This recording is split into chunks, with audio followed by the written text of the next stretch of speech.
Hello everyone, welcome to CCA. Last video में हमने one word substitution किए थे और ग्रुप वन वाले किए थे। आज की वीडियो में हम ग्रुप बी वाले करेंगे। सो हमारा फर्स्ट वर्ड आता है parricide. First one we have parricide. तो यहाँ ध्यान से देखना है कि पेरिसाइट वर्ड क्या आ जाएगा, माता और मातृ और पिता का हत्यारा। ठीक है, जो माता पिता की हत्या करता है उसको हम पेरिसाइड बोलते हैं। तो लर्न किस तरह से करना है हमें, इसको डबल आर दिया गया होगा तो मातृ पितृ हत्या के हत्यारा होगा। ठीक है, इसका वर्ड किस तरीके से पूछा जाएगा, killing of one's own parents is known as parricide. Killing of one's own parents is known as parricide. Next word इसी की तरह आ जाता है पेट्रीसाइड। मैं वर्ड्स लिख देती हूँ पहले, आपको थोड़ा सा आपको पता भी लग जाएगा कि किस किस टाइप के वर्ड्स आएंगे। First one is parricide, second one is patricide, third one is fratricide, fourth one is matricide and fifth one is genocide. ठीक है, मिलते जुलते वर्ड्स हैं, बाकी और भी वर्ड्स दिए गए होंगे बट ये सारे इंपॉर्टेंट है इसलिए मैंने इनको ग्रुप बी में डाला। ग्रुप ए में मैंने इजी वर्ड्स डाले हैं जो कि बहुत ही इजी हैं। ठीक है, ऐसे लेवल्स कर करके हम जितने भी होंगे हमसे हम 500-600 वन वर्ड्स कंप्लीट कर लेंगे। ठीक है, तो पेरिसाइड होगा माता और पिता का हत्यारा। पेट्रीसाइड, पेट्रीसाइड आ जाएगा पिता का हत्यारा। अब अपने हिसाब से इसका वर्ड बन जाएगा the killing of one's own father. Wait मैं चेक कर लेती हूँ एक मिनट। हाँ, पितृ हत्यारा, murder of one's own father. ठीक है, नेक्स्ट आ जाएगा फेट्रीसाइड, भाई या बहन का हत्यारा कहलाएगा क्या, फेट्रीसाइड। नेक्स्ट आ गया एम वर्ड से मैट्रीसाइड, माता का हत्यारा इज नोन एज, क्या कहा जाएगा उसको, मैट्रिसाइड। लास्ट वर्ड आ जाएगा हमारा जीनोसाइड। जीनोसाइड क्या हो जाएगा, पूरी प्रजाति का हत्यारा। ठीक है, प्रजाति का हत्यारा क्या कहलाएगा हमारा, जीनोसाइड। क्वेश्चन देख लेते हैं किस तरीके से आता है इसका।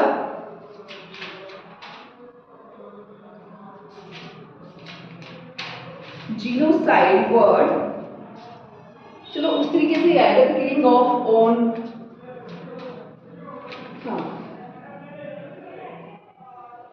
किलिंग ऑफ रेस और कम्युनिटी। ठीक है, बाय मास किलिंग, इस तरह से क्या आ जाएगा, किलिंग ऑफ रेस और कम्युनिटी या फिर बाय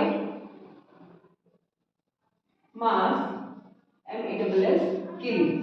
ठीक है, बाकी तो आपको पता ही है कि father mother and brother sister easy है, killing of one's own brother और sister, killing of one's own father, killing of one's own mother is known as matricide. तो ये 4-5 वर्ड्स थे इंपॉर्टेंट। नेक्स्ट करते हैं word,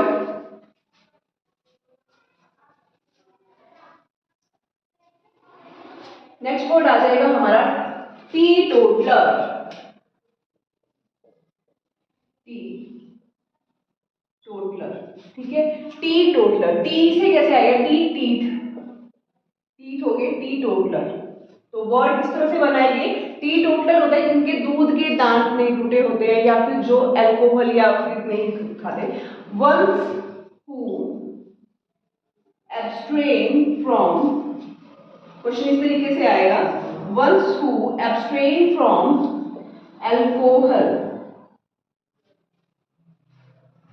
ones who abstain from alcohol। ठीक है, जो ड्रिंक नहीं करता उसको हम टी टोटलर कहते हैं। ठीक है, इससे रिलेटेड नेक्स्ट वर्ड आ जाएगा हमारे पास। नेक्स्ट वर्ड हम चेक कर लेते हैं, कोई इंपॉर्टेंट था, ये भी बहुत बार आता है, एपिक। एपिक क्या होता है, महाकथा।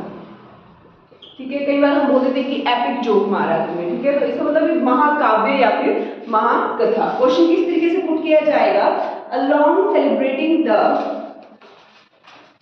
a long poem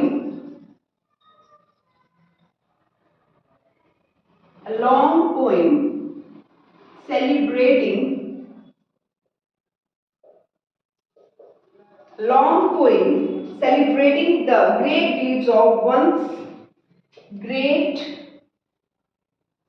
deeds of one or more legendary heroes or more legendary heroes in a grand ceremony style, in a grand, इतना बड़ा क्वेश्चन तो नहीं आता पर ये समझने के लिए बताया उन्होंने, सेरेमनी स्टाइल, ठीक है, उसको कहेंगे हम एपिक या फिर महाकाव्य। नेक्स्ट वर्ड आपने पढ़ा होगा कि फेमिनिस्ट, नेक्स्ट वर्ड आ जाता है हमारा फेमिनिस्ट। गर्ल्स कई बार बहुत ज्यादा फेमिनिस्ट हो जाती हैं कि महिला के समर्थन में बोलने वाले को बोलते हैं हम फेमिनिस्ट या फिर फेमिनिज्म। ये हमारा इंग्लिश लिटरेचर में भी वर्ड बहुत बार आता है। क्वेश्चन किस तरीके से पुट किया जाएगा, feminist, a supporter of the rights of women, a supporter of the rights of the women. औरत के सपोर्ट में बोलने वाले को क्या बोलते हैं, फेमिनिस्ट बोलते हैं या फिर फेमिनिज्म बोलते हैं, ठीक है। तो हमने वर्ड पढ़ा एक teetotaller, epic and feminist. Next word we have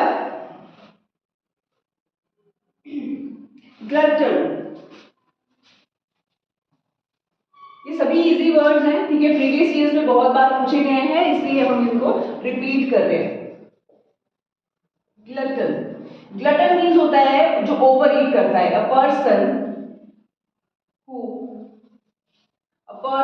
who eat too much is known as glutton। Hindi में इसको हम पेटू भी बोल सकते हैं कि बहुत बार खाना खाने वाले को हम ग्लटन कहते हैं, या फिर फूडी, एक तरीके से वर्ड आ जाता है कि फूडी को हम ग्लटन बोल सकते हैं। नेक्स्ट वर्ड वी हैव, एक आसान सा वर्ड है, वो तो बड़े आराम से कर सकते हो आप, स्पाई, जिसको हम बोलते हैं जासूस, ठीक है। स्पाई वर्ड भी एक इंपॉर्टेंट है, प्रीवियस ईयर्स में पूछा गया है। नेपोटिज्म, लॉकडाउन में बहुत बार ये वर्ड लिया गया है, नेपोटिज्म, ठीक है, कि बाइकआउट करना है मूवीज को, नेपोटिज्म, इसको बोलते हैं हम कुल पक्षपात। ये छोटे छोटे वर्ड्स हैं, इनकी मीनिंग्स ही पता होनी चाहिए आपको, बहुत है इतना पढ़ने के लिए। नेक्स्ट वर्ड आ गया इंट्रोवर्ट। इंट्रोवर्ट कौन से होते हैं, जो अंतर्मुखी होते हैं। और नेक्स्ट वर्ड आ जाएगा हमारे इसी के साथ एक्सट्रोवर्ट। एक्सट्रोवर्ट होते हैं बाह्य मुखी, ठीक है, इंट्रोवर्ट एंड एक्सट्रोवर्ट। एक और वर्ड आ गया हमारा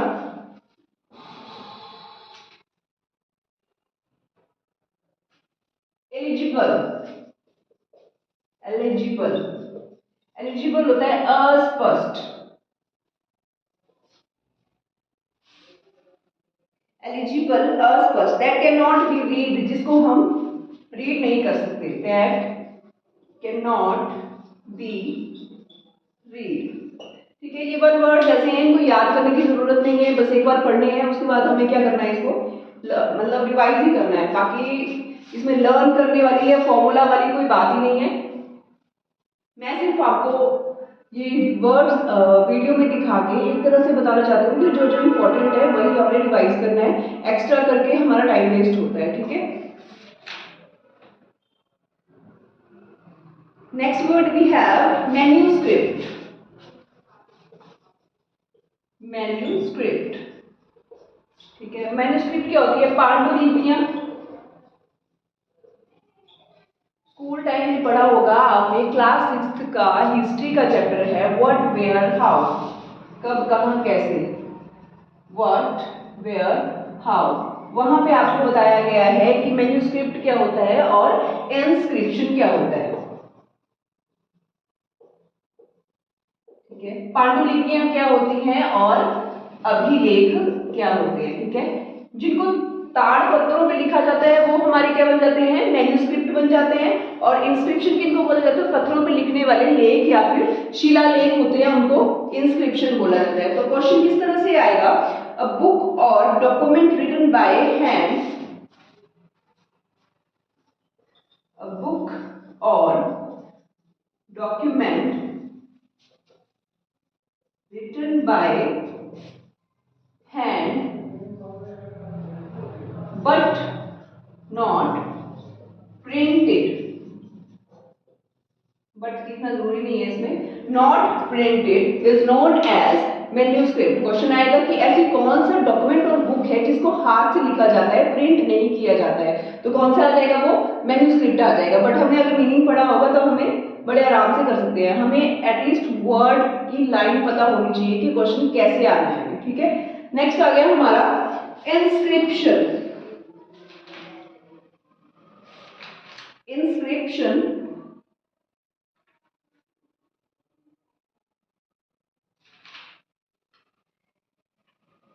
इंस्क्रिप्शन वर्ड इन्होंने इसमें दिया भी नहीं है। चलो, वैसे आपको पता ही है कि इसको हम शिलालेख बोलते हैं, अभिलेख या फिर शिलालेख। स्टोन्स पे लिखा जाता है इनको, they are known as inscription. एक और क्वेश्चन आ जाएगा आपको इस तरह से कि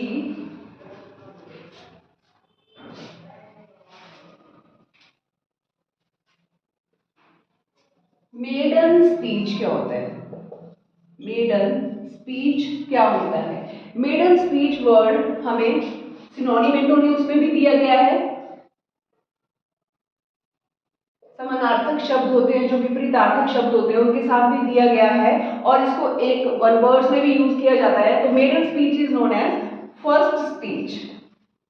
पहला भाषण जिसको बोलते हैं वो होता है मेडन स्पीच।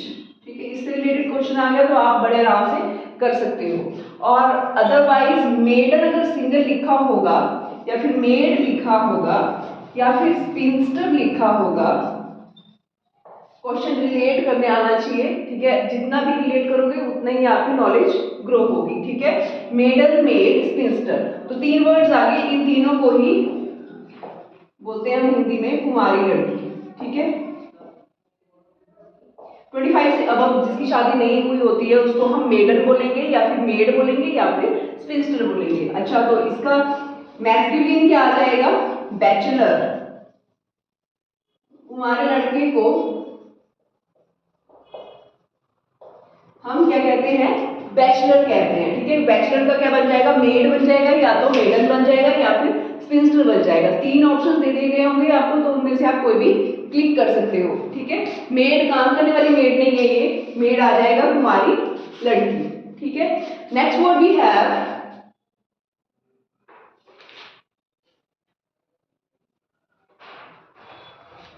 विडो और विडो। ये भी वर्ड्स हैं, विडो एंड विडोअर। ठीक है, विडो एंड विडोर। विडो आ जाएगी विधवा, जिसके हस्बैंड नहीं होते, और विडोर क्या हो जाएगा? सरफा। विदुर आ जाएगा, sorry.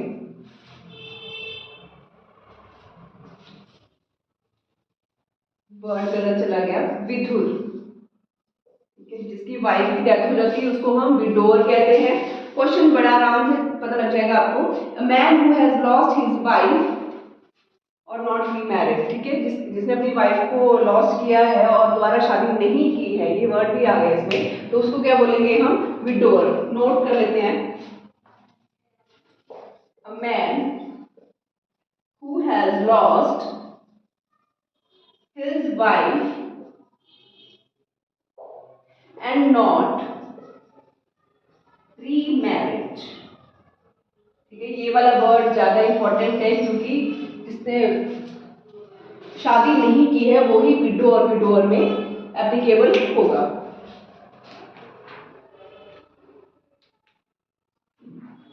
Next word we have misogynist, polygynist. शायद मैंने लास्ट वीडियो में भी किया हो बट मुझे इतना ध्यान नहीं है इसलिए मैं दोबारा करवा रही हूँ इसको। मीजोगाइनिस्ट एंड पॉलीगाइनिस्ट। ठीक है, पॉली होता है बहु, ठीक है, और गाइन वर्ड होता है वुमन। ठीक है, lover of woman is known as polygynist. Lover of women, sorry philo है ये, गलत बन जाएगा sir, sorry my mistake, philogynist है। पॉली तो बहुत सारी वुमेन से प्यार करने वाला बन जाएगा। फिलोगाइनिस्ट इज नोन एज, फिलो मीन्स होता है लवर, ठीक है, माय मिस्टेक, फिलो मीन्स होता है लवर, पॉली बहु होता है ना, तो बहुत ज्यादा। Philogynist is a lover of women and miso, mis means not, negative word आ गया, गाइनी मीन्स हो जाएगा हमारा वुमन, तो क्या आ जाएगा यहाँ पे, hater of women is known as misogynist. ठीक है, नेक्स्ट सेंटेंस वी हैव, एक और कर लेते हैं वर्ड। वन वर्ड्स तो बहुत ज्यादा है लेकिन अब हमें याद भी करने हैं तो विद स्पेलिंग्स, आपको स्पेलिंग्स भी आगे पीछे कर सकते हैं वो। पिलग्रिम एंड पिलग्रिमेज, तीर्थ यात्रा, पिलग्रिम एंड तीर्थ यात्री। ठीक है, इसी से एक और वर्ड मुझे याद आ गया, ऑर्फन। ऑर्फन एंड, जिसको हम अनाथ बोलते हैं, ऑर्फनेज इज नोन एज अनाथालय।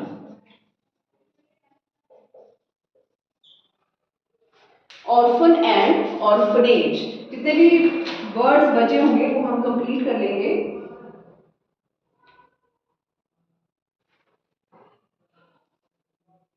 नेक्स्ट वर्ड आता है हमारा फिलैंथ्रोपिस्ट, तो हमने कर लिया था, मुझे इतना याद है। Philanthropist has done edible, this word is also important, खाने योग्य, एडिबल, खाने योग्य। ठीक है, दिस इज एडिबल और नॉट, ठीक है, एडिबल खाने योग्य, which is fit to be eaten. Question आ जाता है हमें, which is fit to be eaten.